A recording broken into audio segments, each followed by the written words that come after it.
السلام عليكم ورحمة الله تعالى وبركاته. متتبعي الموقع ديالنا الكرام، تحية لكم. كنتمناو هذا الفيديو باش يبارطاجيو الاخوان. اليوم غادي نتكلموا على واحد الفيديو بخصوص اشارات الضوئية بمدينة الدروة اقليم برشيد. سبق لينا كتبنا على هذا الموضوع هذا مرارا وتكرارا، ولكن كنشوفوا انه لا حياة لمن تنادي. كيف يقال أنه الإشارات ديال المرور بمدينة الدروة كلهم معطلين، مما يجعل أنه تكاثر عدد حوادث السير.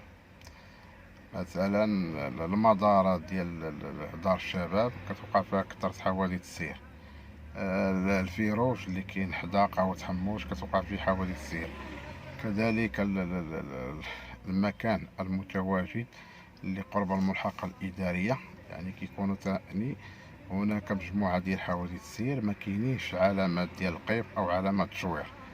فلهذا كنوجهوا الرسالة ديالنا للجهات المسؤولة باش تعاود تشوف الصيانة ديال هاد الفيروجات هادو كما كنقولوا، وكذلك وضع بعض علامات التشوير يعني في الأماكن اللي كتلقى فيها يعني كتكثر فيها حوادث السير. كنتمنى الميساج ديالي يوصل. السلام عليكم ورحمة الله تعالى وبركاته.